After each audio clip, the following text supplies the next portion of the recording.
ವೀಕ್ಷಕರೇ ನಮಸ್ಕಾರ. ಈ ದಿನದ ಪ್ರಮುಖ ಸುದ್ದಿಗಳ ನ್ಯೂಸ್ ಬುಲೆಟಿನ್ಗೆ ಸ್ವಾಗತ. ನಾನು ಅಕ್ಷತಾ ಕಟಗಾವಲಿ. ಶಿರಹಟ್ಟಿಯಲ್ಲಿ ಎನ್ಕೆಎಸ್ ಟಿವಿ4 ವಾಹಿನಿಯ ಬಿಗ್ ಇಂಪ್ಯಾಕ್ಟ್. ತಾತ್ಕಾಲಿಕವಾಗಿ ಗಲೀಜು ನೀರು ಚರಂಡಿ ಸೇರುವಂತೆ ದಾರಿ ಮಾಡಿದ ಅಧಿಕಾರಿಗಳು. ಇದು ಎನ್ಕೆಎಸ್ ಟಿವಿ4 ವಾಹಿನಿಯ ಬಿಗ್ ಇಂಪ್ಯಾಕ್ಟ್. ತಾತ್ಕಾಲಿಕವಾಗಿ ಗಲೀಜು ನೀರು ಚರಂಡಿ ಸೇರಲು ದಾರಿ ಮಾಡಿದ ಅಧಿಕಾರಿಗಳು. ಹೌದು, ಗದಗ ಜಿಲ್ಲೆಯ ಶಿರಹಟ್ಟಿ ತಾಲೂಕಿನ ಕೋಗನೂರು ಗ್ರಾಮದಲ್ಲಿ ಪಂಚಾಯಿತಿ ಇದ್ರೂ ಸೂಕ್ತವಾದ ಚರಂಡಿ ಇಲ್ಲದೆ ಮನೆಗೆ ಬಳಕೆ ಮಾಡಿದ ಗಲೀಜು ನೀರು ರಸ್ತೆ ಮಧ್ಯದಲ್ಲಿ ಹರಿಯುತ್ತಿದೆ. ಇದರಿಂದ ಗ್ರಾಮಸ್ಥರು ಪಂಚಾಯಿತಿ ಅಧಿಕಾರಿಗಳ ವಿರುದ್ಧ ಆಕ್ರೋಶವನ್ನ ವ್ಯಕ್ತಪಡಿಸಿದ್ದಾರೆ ಎಂದು ನಮ್ಮ ಎನ್ಕೆಎಸ್ ಟಿವಿ4 ವಾಹಿನಿಯಲ್ಲಿ ಇವತ್ತು ವರದಿ ಮಾಡಿದ್ರು. ಆ ವರದಿ ಪ್ರಸಾರವಾಗುತ್ತಿದ್ದಂತೆ ಎಚ್ಚೆತ್ತುಕೊಂಡ ಪಂಚಾಯಿತಿಯ ಅಧಿಕಾರಿಗಳು ರಸ್ತೆ ಮಧ್ಯದಲ್ಲಿ ಹರಿಯುತ್ತಿರುವ ಗಲೀಜು ನೀರು ಸರಾಗವಾಗಿ ಚರಂಡಿಗೆ ಸಾಗಲು ತಾತ್ಕಾಲಿಕವಾಗಿ ದಾರಿ ಮಾಡಿ ನಮ್ಮ ವಾಹಿನಿಗೆ ಫೋಟೋವನ್ನ ಕಳಿಸಿದ್ದಾರೆ. ಇದು ನಮ್ಮ ಎನ್ಕೆಎಸ್ ಟಿವಿ4 ವಾಹಿನಿಯ ಬಿಗ್ ಇಂಪ್ಯಾಕ್ಟ್ ವರದಿಯಾಗಿದೆ. ಅದರಂತೆ ಶುದ್ಧ ನೀರಿನ ಘಟಕವನ್ನು ಬೇಗನೆ ದುರಸ್ತಿ ಮಾಡಲಿ ಎಂದು ಅಧಿಕಾರಿಗಳಿಗೆ ನಮ್ಮ ವಾಹಿನಿಯ ಮುಖಾಂತರ ತಿಳಿಸುತ್ತೇವೆ. Bureau report Veeranna Hadapad, NKS ಟಿವಿ4 ಲಕ್ಷ್ಮೇಶ್ವರ್. ಕೊಪ್ಪಳ ಜಿಲ್ಲೆ ಕುಷ್ಟಗಿ ತಾಲೂಕಿನಲ್ಲಿ ಅತ್ಯಂತ ಅದ್ದೂರಿಯಾಗಿ ನಡೆದ ಉಚಿತ ಸಾಮೂಹಿಕ ವಿವಾಹ ಕಾರ್ಯಕ್ರಮ. ಅತ್ಯಂತ ಅದ್ದೂರಿಯಾಗಿ ನಡೆದ ಉಚಿತ ಸಾಮೂಹಿಕ ವಿವಾಹ ಮದುವೆ ಕುಷ್ಟಗಿ ಪಟ್ಟಣದ ವಾರ್ಡ್ ನಂಬರ್ 20ರ ಶ್ರೀ ನವಲಹಳ್ಳಿ ದುರ್ಗಾದೇವಿ ಕ್ಷೇಮಾಭಿವೃದ್ಧಿ ಸಂಘ, ಡಂಬರವೋಣಿ ಹಾಗೂ ಕರ್ನಾಟಕ ರಕ್ಷಣಾ ವೇದಿಕೆ ಸ್ವಾಭಿಮಾನಿ ಸೇನೆ ಇವರ ಸಹಯೋಗದಲ್ಲಿ ಶ್ರೀ ರವಿಕುಮಾರ್ ಸ್ವಾಮಿ ಮದ್ದಾನಿ ಹಿರೇಮಠ್ ಇವರ ಆಶೀರ್ವಾದದಿಂದ ಮಧು ಉಚಿತ ಸಾಮೂಹಿಕ ವಿವಾಹ ಕಾರ್ಯಕ್ರಮದ ಆಯೋಜಕ ಮಾರಿಯಪ್ಪ ಹಕ್ಕಲ್ ಇವರ ನೇತೃತ್ವದಲ್ಲಿ ನಡೆದ ಹಾಗೂ ಪ್ರತಿ ವರ್ಷದಂತೆ ಈ ವರ್ಷವೂ ಕೂಡ ಶ್ರೀ ಬಸವೇಶ್ವರ ಜಯಂತಿ ಅಂಗವಾಗಿ 13ನೇ ವರ್ಷದ ನಂದಾ ದೀಪೋತ್ಸವ ಹಾಗೂ ಉಚಿತ ಸಾಮೂಹಿಕ ವಿವಾಹಗಳ ಕಾರ್ಯಕ್ರಮ ಅತ್ಯಂತ ಯಶಸ್ವಿಯಾಗಿ ಅದ್ದೂರಿಯಾಗಿ ನಡೆಯಿತು. ಈ ಸಂದರ್ಭದಲ್ಲಿ ಬೆಳಗ್ಗೆ ಶ್ರೀ ದುರ್ಗಾದೇವಿಗೆ ವಿಶೇಷ ಪೂಜೆ, ಹೋಮ, ಹವನ, ಅಲಂಕಾರ, ತೀರ್ಥ ಪ್ರಸಾದ ಸೇರಿದಂತೆ ಅನೇಕ ಧಾರ್ಮಿಕ ಕಾರ್ಯಕ್ರಮಗಳು ನಡೆದವು. ಶುಭ ಮುಹೂರ್ತದಲ್ಲಿ ಸರಿಯಾದ ಸಮಯ 12:30 ಗಂಟೆಗೆ ಉಚಿತ ಸಾಮೂಹಿಕ ಮದುವೆ ಕಾರ್ಯಕ್ರಮದ ಮಹಾಂಗಲ್ಯ ಧಾರಣ ಕಾರ್ಯಕ್ರಮ ನಡೆಯಿತು ಹಾಗೂ ಅನ್ನ ಸಂತರ್ಪಣೆ ಕಾರ್ಯಕ್ರಮ ಕೂಡ ನಡೆಯಿತು. ಈ ಒಂದು ಶುಭ ಮುಹೂರ್ತದಲ್ಲಿ ನಿಡಶೇಸಿ ಮಠದ ಶ್ರೀ ಶಟಸ್ಥಲ ಬ್ರಹ್ಮ 108 ಚನ್ನಬಸವೇಶ್ವರ ಮಹಾಸ್ವಾಮೀಜಿಗಳು ಮತ್ತು ಮಾಜಿ ಸಚಿವ ಮಾಜಿ ಶಾಸಕ ಅಮರೇಗೌಡ ಪಾಟೀಲ್ ಬಯ್ಯಾಪುರ್, ಸಮಾಜ ಸೇವಕರಾದಂತಹ ರವಿಕುಮಾರ್ ಹಿರೇಮಠ್, ಮಾಜಿ ಪುರಸಭಾ ಅಧ್ಯಕ್ಷ ಹಾಗೂ ಹಾಲಿ ಸದಸ್ಯರಾದ ಜಿಕೆ ಹಿರೇಮಠ್, ಉಚಿತ ಸಾಮೂಹಿಕ ವಿವಾಹದ ಕಾರ್ಯಕ್ರಮದ ಆಯೋಜಕ ಮರಿಯಪ್ಪ ಹಕ್ಕಲ್, ಮುತ್ತಣ್ಣ ಹಕ್ಕಲ್, ನಾಗಪ್ಪ ಚೂರಿ, ಪವಾಡಪ್ಪ ಚೌಡ್ಕಿ, ಯಮುನಪ್ಪ ಚೂರಿ, ಕರಿಯಪ್ಪ ಹುಣಸಿಹಾಳ್ ಸೇರಿದಂತೆ ಅನೇಕರು ವಧುವರರಿಗೆ ಅಕ್ಷತೆಯನ್ನ ಹಾಕಿ ಶುಭ ಹಾರೈಸಿ ಆಶೀರ್ವದಿಸಿದ್ದಾರೆ. ಈ ಸಂದರ್ಭದಲ್ಲಿ ಯಮುನಪ್ಪ ಡಂಬರ್, ರಮೇಶ್ ಓದ್ಗೆರಿ, ಸಿದ್ದಪ್ಪ ಅಂಗಡಿ, ರುದ್ರಪ್ಪ ಗೌಡ್ರ್, ಕರಸಿದ್ದಪ್ಪ ಹೊಸವಕಲ್, ಮದ್ದಾನಪ್ಪ, ಶರಣಪ್ಪ ಕಲಕಬಂಡಿ, ಶರಣಪ್ಪ ಹಡಪದ್, ರುದ್ರಪ್ಪ ಹಡಪದ್, ಮಾರುತಿ ಇಂಗಳಗಿ, ರಮೇಶ್ ಇಂಗಳಗಿ, ಲಕ್ಷ್ಮಣ್ ಹಕ್ಕಲ್, ದುರ್ಗಪ್ಪ ಹಕ್ಕಲ್ ಸೇರಿದಂತೆ ಶ್ರೀ ನವಲಹಳ್ಳಿ ದುರ್ಗಾದೇವಿ ಕ್ಷೇಮಾಭಿವೃದ್ಧಿ ಸಂಘದ ಪದಾಧಿಕಾರಿಗಳು, ಸದ್ಭಕ್ತರು ಉಪಸ್ಥಿತರಿದ್ದರು. ನಂದಾದೀಪೋತ್ಸವ ಹಾಗೂ ಉಚಿತ ಸಾಮೂಹಿಕ ವಿವಾಹವು ಜರುಗಿದ್ದು ಸುಮಾರು 9 ವಿವಾಹವಾಗಿದ್ದು 9 ಜೋಡಿಗಳು ಮತ್ತು ಆಮೇಲೆ ಅನ್ನ ಸಂತರ್ಪಣೆ ಮತ್ತು ರಾತ್ರಿ ರಸಮಂಜರಿ ಕಾರ್ಯಕ್ರಮಗಳು, ವಿವಿಧ ರಸಮಂಜರಿ ಕಾರ್ಯಕ್ರಮಗಳು ನಡೆಯಲಿದ್ದು ಕುಷ್ಟಗಿನಗರದಲ್ಲಿ ಎಲ್ಲ ಸರ್ವ ಧರ್ಮ ಬಾಂಧವರು ನಮಗೆ ಸಹಕಾರ ನೀಡಿದ್ದಾರೆ ಮತ್ತು ಅವರಿಗೆಲ್ಲ ನಮ್ಮ ನವಲಹಳ್ಳಿ ದುರ್ಗಮ್ಮ ದೇವಿಯಿಂದ ಅವರಿಗೆ ಉತ್ಪೂರ್ವಕ ಧನ್ಯವಾದಗಳನ್ನು ಅರ್ಪಿಸುತ್ತಾ ನಮ್ಮ ಈ ನಂದಾ ದೀಪೋತ್ಸವದ ಉಚಿತ ಸಾಮೂಹಿಕ ಎಲ್ಲ ಸರ್ವ ಧರ್ಮದ ಆಶೀರ್ವಾದದೊಂದಿಗೆ ಈ ಕಾರ್ಯಕ್ರಮವನ್ನು ಯಶಸ್ವಿಗೊಳಿಸಿದಂಥ ಎಲ್ಲ ಬಾಂಧವರಿಗೆ ವಿನಂತಿಪೂರ್ವಕ ಧನ್ಯವಾದಗಳನ್ನು ಅರ್ಪಿಸುತ್ತೇವೆ. 19-20ನೇ ವಾರ್ಡಿನ ಸಾಮೂಹಿಕ ವಿವಾಹದಲ್ಲಿ ಹಿರಿಯರನ್ನು ತುಂಬಿಕೊಂಡು ನಾವು ಹೇಳಿದಂತೆ ನಮ್ಮ ವಯಸ್ಸನ್ನೆಲ್ಲ ನಾವು ಹೇಳಿದ ಮಾತಿಗೆ ಮನಗೊಟ್ಟು ಎಲ್ಲ ಈ ಕಾರ್ಯಕ್ರಮ ಯಶಸ್ವಿಗೊಳಿಸಿದ್ದಾರೆ. ಪ್ರತಿ ವರ್ಷದಂತೆ ಈ ವರ್ಷ ಕೂಡ ಯಶಸ್ವಿಯಾಗಿದೆ. ಮುಂದಿನ ದಿನಮಾನದಲ್ಲಿ ಇದೇ ರೀತಿಯಾಗಿ ಇದೇ ಪ್ರಕಾರ ನಡೆಸಿಕೊಂಡು ಹೋಗುತ್ತೇವೆ ಎಂದು ಯಶಸ್ವಿ ಆಗಲೆಂದು ಆ ದೇವರಲ್ಲಿ ಬೇಡಿಕೊಳ್ಳುತ್ತೇವೆ. ಈ ವರ್ಷ ರಾಯಚೂರಿನಲ್ಲಿ ಮಾರಮ್ಮ ದೇವಸ್ಥಾನಕ್ಕೆ 10 ಲಕ್ಷ ರೂಪಾಯಿ ಅನುದಾನ ಬಿಡುಗಡೆ ಮಾಡಿದ ಗ್ರಾಮಾಂತರ ಶಾಸಕ ಬಸನಗೌಡ ದದ್ದಲ್. ರಾಯಚೂರು ಗ್ರಾಮೀಣ ಕ್ಷೇತ್ರ ವ್ಯಾಪ್ತಿಯ ಮಾಸದೊಡ್ಡಿ ಗ್ರಾಮದ ಮಾರಮ್ಮ ದೇವಸ್ಥಾನಕ್ಕೆ 10 ಲಕ್ಷ ರು ಅನುದಾನ ಬಿಡುಗಡೆ. ರಾಯಚೂರು ಗ್ರಾಮಾಂತರ ಶಾಸಕ ಬಸನಗೌಡ ದಂದಾಲ್. ರಾಯಚೂರು ಗ್ರಾಮೀಣ ಕ್ಷೇತ್ರದ ವ್ಯಾಪ್ತಿಯಲ್ಲಿ ಬರುವ ಮಾಸದೊಡ್ಡಿ ಗ್ರಾಮದ ಮಾರಮ್ಮ ದೇವಸ್ಥಾನಕ್ಕೆ ಶಾಸಕರು 10 ಲಕ್ಷ ಅನುದಾನ ಮಂಜೂರಾತಿ ಮಾಡಿಸಿದ್ದು ಮತ್ತು ಊರಿನ ಗ್ರಾಮಸ್ಥರು ಎಲ್ಲ ಸೇರಿಕೊಂಡು ದೇವಸ್ಥಾನ ಉತ್ತಮ ಕಟ್ಟಡ ನಿರ್ಮಾಣ ಮಾಡಲು ತಾವುಗಳು ಗ್ರಾಮಸ್ಥರು ಯಾವುದೇ ಸಮಸ್ಯೆ ಇದ್ರೂ ಗ್ರಾಮಸ್ಥರು ಸೇರಿಕೊಂಡು ಸ್ಥಳವನ್ನು ನಿಗದಿಪಡಿಸಿ ಯಾವುದೇ ಜಾತಿ ಮತಗಳೆನ್ನದೆ ಮತ್ತು ಯಾವುದೇ ಪಕ್ಷ ಭೇದ ಭಾವ ಮಾಡದೆ ಗ್ರಾಮಸ್ಥರು ಸೇರಿಕೊಂಡು ನಮ್ಮ ಅನುದಾನವನ್ನು ಬಳಸಿಕೊಂಡು ಒಳ್ಳೆಯ ಉತ್ತಮ ಕಟ್ಟಡ ನಿರ್ಮಾಣ ಮಾಡಿಕೊಳ್ಳಬೇಕೆಂದು ಗ್ರಾಮಸ್ಥರಿಗೆ ಸಭೆಯಲ್ಲಿ ತಿಳಿಸಿದರು. ಮತ್ತು ಮಾಸದೊಡ್ಡಿ ಗ್ರಾಮದಲ್ಲಿ ಗ್ರಾಮಸ್ಥರು 2 ಕೊಠಡಿಗಳನ್ನು ಬೇಡಿಕೆ ಇಟ್ಟಿದ್ದೀರಿ. ಈಗಾಗಲೇ 1 ಕೊಠಡಿಗೆ ಅನುದಾನ ಇಟ್ಟಿದ್ದೇವೆ. ಗ್ರಾಮಕ್ಕೆ ಮುಂದೆ ಹೈಸ್ಕೂಲ್ ಬೇಕೆಂಬ ಸಂದರ್ಭದಲ್ಲಿ ಈಗಾಗಲೇ ಗ್ರಾಮದಲ್ಲಿ ಸರ್ಕಾರಿ ಭೂಮಿ ಇದೆ ಎಂದು ನನಗೆ ತಿಳಿಸುತ್ತೀರಿ. ನಾನು ಕಂದಾಯ ನಿರೀಕ್ಷಕರು ಮತ್ತು ಗ್ರಾಮ ಲೆಕ್ಕಾಧಿಕಾರಿ ಮತ್ತು ತಹಶೀಲ್ದಾರ್ ಅವರನ್ನು ಕರೆಸಿ ಅದನ್ನು ಪರಿಶೀಲಿಸಿ ಅದರಲ್ಲಿ 4 ಎಕರೆ ಸ್ಥಳವನ್ನು ಹೈಸ್ಕೂಲ್ಗಾಗಿ ನಿಗದಿಪಡಿಸಬೇಕೆಂದು ಅದನ್ನು ಶಿಕ್ಷಣ ಇಲಾಖೆ ಒಪ್ಪಿಸಬೇಕೆಂದು ನಾನು ತಹಶೀಲ್ದಾರರಿಗೆ ಆದೇಶ ಮಾಡಲು ತಿಳಿಸುತ್ತೇನೆ. ಮತ್ತು ಎಸ್ಸಿ ಕಾಲೋನಿಯಲ್ಲಿ ಡ್ರೈನೇಜ್ ಬಗ್ಗೆ ಮತ್ತು ಸಿಸಿ ರಸ್ತೆ ಬಗ್ಗೆ ತಾವು ನನ್ನ ಗಮನಕ್ಕೆ ತಂದಿದ್ದೀರಿ. ಜಲುಂಗೇರಿ, ಕೆಎಲ್ ದೊಡ್ಡಿ, ಮಾಸ್ ದೊಡ್ಡಿ ಗ್ರಾಮಗಳಲ್ಲಿ ಈಗಾಗಲೇ ನಾನು ಪಂಚಾಯಿತಿ ಅಭಿವೃದ್ಧಿ ಅಧಿಕಾರಿಗಳಿಗೆ ಅವಶ್ಯಕತೆ ಇರುವ ಓಣಿಯಲ್ಲಿ ಎಸ್ಸಿ ಎಸ್ಟಿ ಮತ್ತು ಇನ್ನುಳಿದ ಓಣಿಯಲ್ಲಿ ಕೂಡ ಅದನ್ನು ಅನುಮೋದನೆ ಮಾಡಿ ನನಗೆ ಆಕ್ಷನ್ ಪ್ಲಾನ್ ಮಾಡಿಕೊಡಲು ಪಂಚಾಯಿತಿ ಅಧಿಕಾರಿಗಳಿಗೂ ತಿಳಿಸುತ್ತೇನೆ. ಅದನ್ನು ನಾನು ಅನುಮೋದನೆ ಮಾಡಿಸಿಕೊಂಡು ಬರುತ್ತೇನೆಂದು ಗ್ರಾಮಸ್ಥರಿಗೆ ರಾಯಚೂರು ಗ್ರಾಮಾಂತರ ಶಾಸಕ ಬಸನಗೌಡ ದಂದಾಲ್ ರವರು ಸಭೆಯಲ್ಲಿ ಭರವಸೆ ನೀಡಿದರು. ಈ ಸಂದರ್ಭದಲ್ಲಿ ಬ್ಲಾಕ್ ಅಧ್ಯಕ್ಷರು, ಊರಿನ ಹಿರಿಯ ಮುಖಂಡರುಗಳು, ಸುತ್ತಮುತ್ತಲಿನ ಗ್ರಾಮಗಳ ಹಿರಿಯ ಮುಖಂಡರುಗಳು, ನಾಮನಿರ್ದೇಶನ ಸದಸ್ಯರುಗಳು, ಗ್ರಾಮ ಪಂಚಾಯಿತಿ ಸರ್ವ ಸದಸ್ಯರುಗಳು, ಕಾರ್ಯಕರ್ತರು, ಗ್ರಾಮಸ್ಥರು ಉಪಸ್ಥಿತರಿದ್ದರು. ವರದಿ ಗಾರಲದಿನ್ನಿ ವೀರನಗೌಡ, NKS TV4. ನಾವು ಕೂಡ ಅಷ್ಟೇ ಪಟ್ಟಿಯನ್ನು ಕೊಟ್ಟಿದ್ದೀವಿ. ಅದೇ ರೀತಿಯಾಗಿ ನಾವು ಕೂಡ ಪಟ್ಟಿಯನ್ನು ಕೊಡ್ತೀವಿ. ನೀವು ಉಳಿದು ಎಲ್ಲ ಗ್ರಾಮದವರು ಹಾಕಿಕೊಂಡು ಅದನ್ನು ಮಾಡುವಂಥ ಕೆಲಸವನ್ನು ಮಾಡಿರಿ. ಮತ್ತು ಈಗಾಗಲೇ ಮಾರಮ್ಮನ ದೇವಸ್ಥಾನಕ್ಕೆ 10 ಲಕ್ಷ ರೂಪಾಯಿಗಳನ್ನು ಅನುದಾನವನ್ನು ಮಂಜೂರಾತಿಯನ್ನು ಮಾಡಿಸಿದ್ದೀನಿ.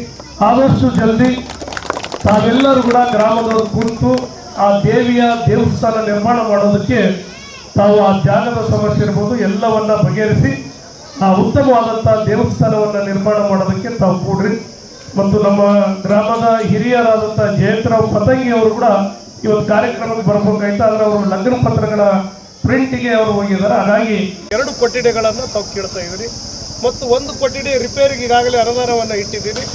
ಮತ್ತು 2 ಕೊಠಡಿಗಳನ್ನು ಹೊಸ ಕೊಠಡಿಗಳನ್ನು ಹಾಕಿಕೊಡುವಂಥ ಕೆಲಸವನ್ನು ಮಾಡಿಕೊಡ್ತೀನಿ. ಮತ್ತು ಮುಂದಿನ ದಿನಗಳಲ್ಲಿ ನಮಗೆ ಹೈಸ್ಕೂಲಿಗೆ ಬೇಕಾದಾಗ ಗೌರ್ಮೆಂಟ್ ಜಾಗ ಇದೆ ಅಂತೇಳಿ ಹೇಳ್ತಾ ಇದ್ದಾರೆ. ಅದನ್ನು ಕೂಡ ನಾನು RI ಮತ್ತು VA ಹತ್ರ ತರಿಸಿ ರಿಪೋರ್ಟ್ ತರಿಸಿ ತಹಸೀಲ್ದಾರ್ಗೆ ಬರುವಂಥ ದಿನಗಳಲ್ಲಿ ಒಂದು 3-4 ಎಕರೆಯನ್ನು ಆ ಜಾಗವನ್ನು ಇವತ್ತು ರಿಸರ್ವ್ ಮಾಡಿ ಇವತ್ತು ಶಿಕ್ಷಣ ಇಲಾಖೆಗೆ ಅದನ್ನು ರಿಸರ್ವ್ ಮಾಡೋದಕ್ಕೆ ನಾನು ಆದೇಶ ಮಾಡ್ತೀನಿ. 7 ಎಕರೆಯನ್ನು ಸಾಕು, 4 ಎಕರೆ ಸಾಕಲ್ಲ. ಹಾಗಾಗಿ 4 ಎಕರೆಯನ್ನು ಅದನ್ನು ಮಾಡುವಂಥದಕ್ಕೆ ಕೂಡ ನಾನು ಅದಕ್ಕೆ ಆದೇಶವನ್ನು ಮಾಡ್ತೀನಿ ಅಂತ ಕೂಡ ಈ ಸಂದರ್ಭದಲ್ಲಿ ಹೇಳಿ, ಮತ್ತು ಎಸ್ಸಿ ಕಾಲೋನಿಗಳಲ್ಲಿ ಈಗಾಗಲೇ ಡ್ರೈನೇಜ್ ಹೇಳ್ತಾ ಇದ್ರು. ಅದು ಕೂಡ ಪಂಚಾಯತಿ ಅಭಿವೃದ್ಧಿ ಅಧಿಕಾರಿ ಇದ್ರಿ. ನೀವು ಎಲ್ಲೆಲ್ಲಿ ST ಓಣಿ ಇರ್ಬೋದು, SC ಓಣಿ ಇರ್ಬೋದು, ಬೇರೆ ಓಣಿಗಳಲ್ಲಿ ಅವಶ್ಯಕತೆ ಇರುವಂಥ ಏನು ನಮಗೆ ಡ್ರೈನ್ಗಳನ್ನು ಒಂದು ಆ್ಯಕ್ಷನ್ ಪ್ಲಾನ್ ಮಾಡಿ ಜುಲುಮ್ಗೇರ ಮತ್ತು ಇದರಲ್ಲಿ ಮಾಸದೊಡ್ಡಿಯಲ್ಲಿ LK ದೊಡ್ಡಿ ಈ ಗ್ರಾಮಗಳಲ್ಲಿ ನಾವು ಒಂದು ಆ್ಯಕ್ಷನ್ ಪ್ಲಾನನ್ನು ಮಾಡಿಕೊಡಿ, ಅದಕ್ಕೆ ಅಪ್ರೂವಲ್ ಮಾಡಿಸಿಕೊಡ್ತೀವಿ. CC ರೋಡನ್ನು ಬರುವಂಥ ದಿನಗಳಲ್ಲಿ ನಮ್ಮ ಅನುದಾನದಲ್ಲಿ ಇಡುವಂಥ ಕೆಲಸವನ್ನು ಮಾಡೋಣ ಅಂತ ಕೂಡ ಈ ಸಂದರ್ಭದಲ್ಲಿ ಹೇಳಿ, ಇವತ್ತು ಇನ್ನು ಉಳಿದಿದ್ದ ಅಭಿವೃದ್ಧಿ ವಿಷಯದಲ್ಲಿ ಈಗ ಜುಲುಮ್ಗೇರಿಗೆ ಹೋಗುವಂಥ ನಂಜನಗೂಡಿನಲ್ಲಿ ನಂಜುಂಡೇಶ್ವರ ಸ್ವಾಮಿಯ ದರ್ಶನ ಪಡೆದ ಮಾಜಿ ಪ್ರಧಾನಿ HD ದೇವೇಗೌಡ. ನಂಜುಂಡೇಶ್ವರನ ದರ್ಶನ ಪಡೆದ ಮಾಜಿ ಪ್ರಧಾನಿ HD ದೇವೇಗೌಡ. ನಂಜುಂಡೇಶ್ವರನ ದೇವಾಲಯ ದಕ್ಷಿಣ ಭಾರತದಲ್ಲಿಯೇ ಅತ್ಯಂತ ಪುರಾತನ ಕಾಲದ್ದು. ದೇಶದಾದ್ಯಂತ ಸಾಕಷ್ಟು ಭಕ್ತ ಸಮೂಹ ನಂಜುಂಡೇಶ್ವರನ ಸನ್ನಿಧಿಗೆ ಆಗಮಿಸುತ್ತದೆ. ಇಲ್ಲಿ ಅಭಿವೃದ್ಧಿಯನ್ನು ಸರಿಯಾದ ರೀತಿಯಲ್ಲಿ ನಿರ್ವಹಿಸಿಲ್ಲ. ನಿರ್ವಹಣೆಯ ವ್ಯವಸ್ಥೆಯಿಂದ ದೇವಾಲಯದ ಅಭಿವೃದ್ಧಿ ಕುಂಠಿತವಾಗಿದೆ ಎಂದು ಮಾಜಿ ಪ್ರಧಾನಿ HD ದೇವೇಗೌಡ ಅಸಮಾಧಾನ ವ್ಯಕ್ತಪಡಿಸಿದರು. ಇಂದು ಬೆಳ್ಳಂಬೆಳಗ್ಗೆ 7 ಗಂಟೆಗೆ ಭೇಟಿ ನೀಡಿ ರುದ್ರಾಭಿಷೇಕ, ವಿಶೇಷ ಪೂಜೆ ಸಲ್ಲಿಸಿ HD ದೇವೇಗೌಡರು ಹರಕೆ ತೀರಿಸಿದರು. ದೇವಾಲಯದ ಸನ್ನಿಧಿಯಲ್ಲಿ ರಾಜಕೀಯ ಮಾತನಾಡಬಾರದು. ನಂಜುಂಡೇಶ್ವರನ ದರ್ಶನ ಮಾಡಲು ನಮ್ಮ ಪಕ್ಷದ ಮುಖಂಡರು ಕಾರ್ಯಕರ್ತರ ಜೊತೆಗೂಡಿ ವಿಶೇಷ ಪೂಜೆ ಸಲ್ಲಿಸಲಾಗಿದೆ. ಗಣಪತಿ, ಪಾರ್ವತಿ ಅಮ್ಮ ಮತ್ತು ಕಾಲಭೈರವೇಶ್ವರ ದರ್ಶನ ಪಡೆದು ಪುನೀತರಾಗಿದ್ದೇನೆ. ಬಸವ ಜಯಂತಿ ಮತ್ತು ಅಕ್ಷಯ ತೃತೀಯ ಹಿನ್ನೆಲೆ ನಂಜುಂಡೇಶ್ವರನ ಸನ್ನಿಧಿಗೆ ಭೇಟಿ ನೀಡಿ ತೃಪ್ತಿಕರವಾಗಿದೆ. ದೇವಾಲಯದ ಅಭಿವೃದ್ಧಿ ಮಾತ್ರ ಕುಂಠಿತವಾಗಿದೆ ಎಂದು ಮಾಜಿ ಪ್ರಧಾನಿ ಎಚ್.ಡಿ. ದೇವೇಗೌಡರು ಮಾಧ್ಯಮದವರ ಜೊತೆ ಮಾತನಾಡಿದರು. ದೇವಾಲಯಕ್ಕೆ ಭೇಟಿ ನೀಡಿದ ಸಂದರ್ಭದಲ್ಲಿ ನಾದಸ್ವರದ ಮೂಲಕ ದೇವಾಲಯದ ಆಡಳಿತ ಮಂಡಳಿ ಮತ್ತು ತಾಲೂಕು ಆಡಳಿತ ಹೂಗುಚ್ಛ ನೀಡಿ ಸ್ವಾಗತಿಸಿದರು. ಜೆಡಿಎಸ್ ಪಕ್ಷದ ಹಿರಿಯ ಮುಖಂಡ ಮತ್ತು ಜಿಲ್ಲಾಧ್ಯಕ್ಷ ನರಸಿಂಹ ಸ್ವಾಮಿಯ ಮನೆಗೆ ಭೇಟಿ ನೀಡಿ ಉಪಹಾರ ಸೇವಿಸಿ ಪಕ್ಷದ ಕಾರ್ಯಕರ್ತರ ಜೊತೆ ಸಮಾಲೋಚನೆ ನಡೆಸಿ ಮೈಸೂರಿನ ತೆರಳಿದರು. ವಿಧಾನ ಪರಿಷತ್ ಸದಸ್ಯರಾದ ಮಂಜೇಗೌಡರು, ಮಾಜಿ ಶಾಸಕ ಅನ್ನದಾನಿ ಸೇರಿದಂತೆ ನಂಜನಗೂಡು ತಹಶೀಲ್ದಾರ್ ಶಿವಕುಮಾರ್ ಕಸ್ನೂರು, ದೇವಾಲಯದ ಕಾರ್ಯನಿರ್ವಾಹಕ ಅಧಿಕಾರಿ ಜಗದೀಶ್, ಜೆಡಿಎಸ್ ಪಕ್ಷದ ಮುಖಂಡರಾದ ನರಸಿಂಹಮೂರ್ತಿ, ಮಹದೇವಸ್ವಾಮಿ, ಸಂಜಯ್ ಸೇರಿದಂತೆ ಕಾರ್ಯಕರ್ತರು ಹಾಜರಿದ್ದರು.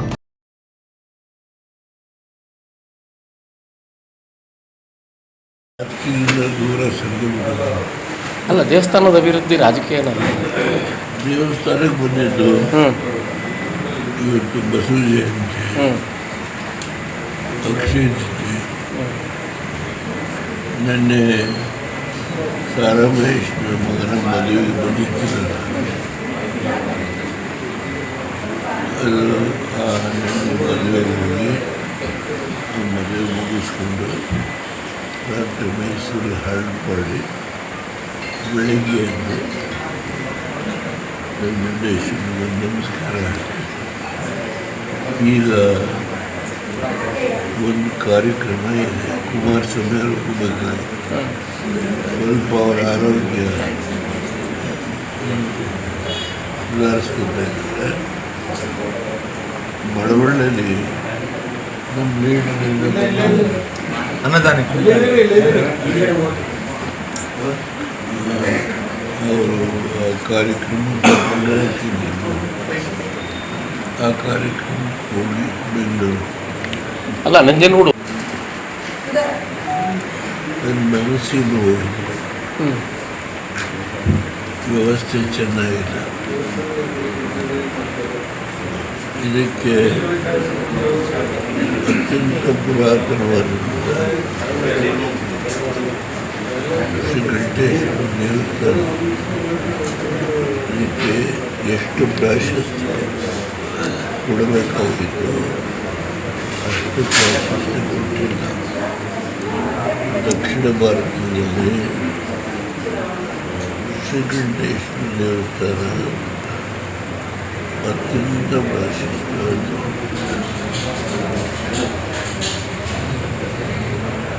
ದೇವಸ್ಥಾನದ ಇಲ್ಲಿ ನಮ್ಮ ಅನುಭವ ನನಗೇನೆ 2 ಕಿವಿ ಸೋಲು ನೋಡಿ ಅಂತ ಹೇಳಿದ್ರೆ ನಮ್ಮ ತಂದೆಗೆ ಮೊದಲನೇ ಹೆಂಡತಿ, ಮುಂದಿನ ಮಕ್ಕಳು ತೀರೋಗಿ,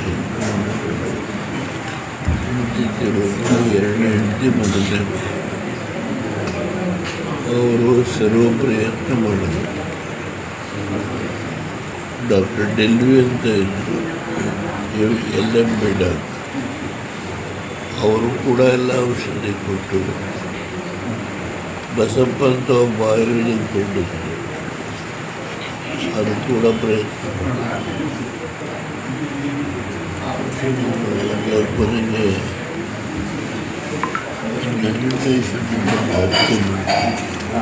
ಸರಿ ಹೋಯ್ತು. ನೀರು ತಂದ್ರೆ ಆಗುತ್ತೆಲ್ಲ ಮಾಡ್ತೀನಿ ಅಂತ ಹೇಳಲ್ಲ. ಇವತ್ತು ಇರೋ ಸರ್ಕಾರ ಬೇರೆ,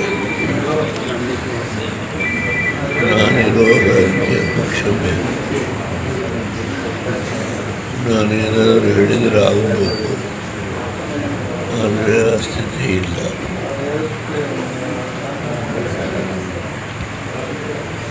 ರಾಜಕೀಯ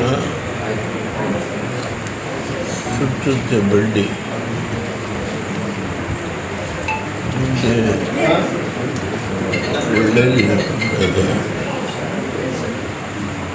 ಏನಾದರೂ ಮಾಡಲಿಕ್ಕೆ ಸಾಧ್ಯ. ಆ ಕಾಲನ್ನು ಕಾಯಬೇಕು. ಮಂಡ್ಯ ಜಿಲ್ಲೆ ಮಳವಳ್ಳಿ ತಾಲೂಕಿನಲ್ಲಿ ಮೇಕೆಗಳ ಹಿಂಡಿನ ಮೇಲೆ ಚಿರತೆ ದಾಳಿ, 4 ಮೇಕೆಗಳ ಸಾವು. ರಾತ್ರಿ ಕಟ್ಟಿ ಹಾಕಿದ ಮೇಕೆಗಳ ಹಿಂಡಿನ ಮೇಲೆ ಚಿರತೆ ದಾಳಿ ಮಾಡಿ 4 ಮೇಕೆಗಳನ್ನು ಕೊಂದು ಹಾಕಿರುವ ಘಟನೆ ಮಳವಳ್ಳಿ ತಾಲೂಕಿನ ರವಣಿ ಗ್ರಾಮದಲ್ಲಿ ನಡೆದಿದೆ. ಹರ್ಷ ಎಂಬ ರೈತನಿಗೆ ಸೇರಿದ ಮೇಕೆ ಹಿಂದಿನ ಮೇಲೆ ರಾತ್ರಿ ದಾಳಿ ಮಾಡಿದ ಚಿರತೆ ಸುಮಾರು 90,000ಕ್ಕೂ ಹೆಚ್ಚು ಬೆಲೆ ಬಾಳುವ ಮೀಟುಗಳನ್ನು ಕೊಂದು ಹಾಕಿದೆ ಎಂದು ರೈತ ಹರ್ಷ ತಿಳಿಸಿದರು. ಕೂಡಲೇ ಅರಣ್ಯ ಅಧಿಕಾರಿಗಳು ಚಿರತೆಯನ್ನು ಸೆರೆ ಹಿಡಿಯುವುದರ ಮುಖಾಂತರ ಪರಿಹಾರ ಕೊಡಬೇಕು ಎಂದು ತಿಳಿಸಿದರು.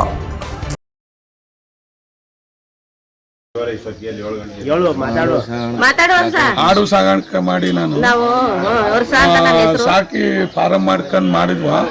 ಬಂದು ರಾತ್ರಿ ಬಂದು ಚಿರತೆಗಳು ಬಂದು ನಗದು ಪಕ್ಕದ ಕಬ್ಬನ್ ಗದ್ದೆಯಿಂದ ಬಂದು ಲೂಟಿ ಮಾಡಿ 4 ಮರಿ 11 ಗಂಟೆ ರಾತ್ರಿ ತಿಂದವೆ. ಲಕ್ಷಾಂತರ ರೂಪಾಯಿ ಲಾಸ್ ಆಗದೆ. ದೊಡ್ಡ ಪರಿಹಾರ ಕೊಡಿಸ್ಕೊಡಿ ಅಂತ ಕೇಳ್ಕೊತಾರೆ. ಗಜೇಂದ್ರಗಢದಲ್ಲಿ ವಚನ ಸಾಹಿತ್ಯದಿಂದ ಸಮಾಜ ಸುಧಾರಣೆ, ಜಗಜ್ಯೋತಿ ಬಸವಣ್ಣನವರ ಮೆರವಣಿಗೆ ಉದ್ಘಾಟನೆ ನೀಡಿದ ಮಾಜಿ ಸೈನಿಕ ಸಂಘದ ಅಧ್ಯಕ್ಷ ಎಎಂ ಮುಜಾವರ್. ವಚನ ಸಾಹಿತ್ಯದಿಂದ ಸಮಾಜದ ಸುಧಾರಣೆ ಆಗ್ತಿದೆ. ಜಗಜ್ಯೋತಿ ಬಸವಣ್ಣನವರು ತಮ್ಮ ವಚನಗಳ ಮೂಲಕವೇ ಸಮಾಜದಲ್ಲಿ ಬದಲಾವಣೆ ತರುವುದರ ಜೊತೆಗೆ ಜನರಲ್ಲಿ ಜ್ಞಾನದ ದೀವಿಗೆ ಹಚ್ಚಿದ ಮಹಾನ್ ಮಾನವತಾವಾದಿ ಎಂದು ಜಾಗತಿಕ ಲಿಂಗಾಯತ ಮಹಾಸಭಾದ ತಾಲೂಕಾ ಅಧ್ಯಕ್ಷ ಗುರುಲಿಂಗಯ್ಯ ಓತ್ಸುಮಠ್ ಹೇಳಿದ್ದಾರೆ.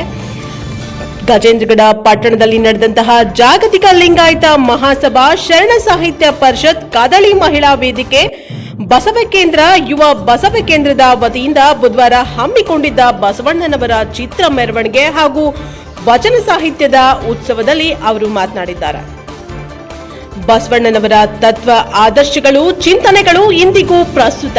ವಿಶ್ವಗುರು ಬಸವಣ್ಣನವರು ಹಾಕಿಕೊಟ್ಟ ದಾರಿಯಲ್ಲಿ ನಾವೆಲ್ಲ ಸಾಗಿದ್ರೆ ಜೀವನ ಸುಖಮಯ ಆಗುವುದರ ಜೊತೆಗೆ ಸಮಾಜವು ಸುಂದರವಾಗ್ತಿದೆ ಎಂದರು. ಶರಣ ಸಾಹಿತ್ಯ ಪರಿಷತ್ ತಾಲೂಕಾ ಅಧ್ಯಕ್ಷರಾದಂತಹ ಬಸವರಾಜ್ ಕೊಟ್ಕಿ ಮಾತನಾಡಿದ್ದಾರೆ. ಮೆರವಣಿಗೆಗೆ ಮಾಜಿ ಸೈನಿಕರ ಸಂಘದ ಅಧ್ಯಕ್ಷ ಎಎಂ ಮುಜಾವರ್ ಚಾಲನೆ ನೀಡಿದ್ದಾರೆ. ಪುರಸಭೆ ಅಧ್ಯಕ್ಷ ಸುಭಾಷ್ ಮ್ಯಾಗೇರಿ, ಬಿಎಸ್ ಶೀಲ್ವಂತರ್, ಬಸವರಾಜ್ ಹುಗಾರ್, ರವಿ ಗಡೇದವರ್, ಕಳಕಯ್ಯ ಸಾಲಿಮಠ್, ಬಸವರಾಜ್ ಅಂಗಡಿ, ಎಂಎಸ್ ಹಡ್ಪರ್, ರವಿ ಹಾಸಿಗಲ್, ಮಂಜುನಾಥ್ ಹುಗಾರ್, ಕುಮಾರ್ ಹೊನ್ವಾಡ್, ಬಿಸಿ ಹೊಳ್ಳಿ, ಐಎಚ್ ಕೋಲ್ಕರ್, ರವಿ ಗಡೇದವರ್ ಇನ್ನಿತರರು ಇದ್ದರು. ಚಾಲನೆ ಬಹಳ ಮುಖ್ಯವಾಗಿ ನಮ್ಮ ಗಜೇಂದ್ರಗಢ ತಾಲೂಕಾ ಮಾಜಿ ಸೈನಿಕರ ಸಂಘದ ಅಧ್ಯಕ್ಷರಾಗಿರ್ತಕ್ಕಂಥ ಮುಜಾವರ್ ಅವರು ಈ ಸಂದರ್ಭದಲ್ಲಿ ಆಗಮಿಸಿದ್ದಾರೆ. ಹಾಗೆ ಕೋಲ್ಕಾರ್ ಸರ್ ಅವರು, ಹಾಗೆ ನಮ್ಮ ಪುರಸಭೆಯ ಅಧ್ಯಕ್ಷರು ಸುಭಾಷ್ ಮ್ಯಾಗೇರಿ ಅವರು ಆಗಮಿಸಿದ್ದಾರೆ. ಅದೇ ರೀತಿಯಾಗಿ ನಮ್ಮ ಲಿಂಗಾಯತ ಒಳಪಂಗಡಗಳ ಎಲ್ಲ ಅಧ್ಯಕ್ಷರು, ಹಾಗೆ ಶ್ರಮಿಕರು, ಎಲ್ಲ ರೈತ ವರ್ಗದವರು, ಭಾಳ ಮುಖ್ಯವಾಗಿ ಕಾಲಕಾಲೇಶ್ವರ ರೈತ ಸಂಘದವರು, ಆಮೇಲೆ ಮಹಿಳೆಯರು ಎಲ್ಲರೂ ಕೂಡ ಈ ಸಂದರ್ಭದಲ್ಲಿ ಆಗಮಿಸಿದ್ದಾರೆ. ನಮಗೆಲ್ಲರಿಗೂ ಕೂಡ ಜಾಗತಿಕ ಲಿಂಗಾಯತ ಮಹಾಸಭಾ ತಾಲೂಕಾ ಘಟಕ ಹಾಗೂ ಎಲ್ಲ ಬಸವಪರ ಸಂಘಟನೆಗಳ ವತಿಯಿಂದ ಹೃತ್ಪೂರ್ವಕವಾದಂಥ ಸ್ವಾಗತವನ್ನು ಈ ಸಂದರ್ಭದಲ್ಲಿ ಕೋರ್ತಾ ಇದ್ದೇನೆ. ಈಗ ಚಾಲನೆ ನೀಡ್ತಾ ಇದ್ದಾರೆ. ಭಾಳ ಮುಖ್ಯವಾಗಿ ಈ ಸಂದರ್ಭದಲ್ಲಿ ಚಾಲನೆಯನ್ನು ನಮ್ಮ ಕಾಲಕಾಲೇಶ್ವರ ರೈತ ಸಂಘದ ಎಲ್ಲ ಸದಸ್ಯರು, ಅದೇ ರೀತಿಯಾಗಿ ಗಜೇಂದ್ರಗಢ ತಾಲೂಕಾ ಮಾಜಿ ಸೈನಿಕ ಸಂಘದ ಎಲ್ಲ ಸದಸ್ಯರು ಈ ಸಂದರ್ಭದಲ್ಲಿ ನಮ್ಮ ಜಾಗತಿಕ ಲಿಂಗಾಯತ ಮಹಾಸಭಾದ ಅಧ್ಯಕ್ಷರಾಗಿರ್ತಕ್ಕಂಥ ಸನ್ಮಾನ್ಯ ಶ್ರೀ ಗುರುಲಿಂಗಯ್ಯ ಓತ್ಸಮಠ ಅವರು ಕೂಡ ಉಪಸ್ಥಿತರಿದ್ದಾರೆ. ಅವರೆಲ್ಲರೂ ಕೂಡಿಕೊಂಡು ಈಗ ಇದಾಗಿತ್ತು ಈ ದಿನದ ಪ್ರಮುಖ ಸುದ್ದಿಗಳ ನ್ಯೂಸ್ ಬುಲೆಟಿನ್. ನಿರಂತರ ಸುದ್ದಿಗಾಗಿ ನೋಡ್ತಾ ಇರಿ NKS TV4. ಇದು ನಿರಂತರ ಕಾರ್ಯಪಡ.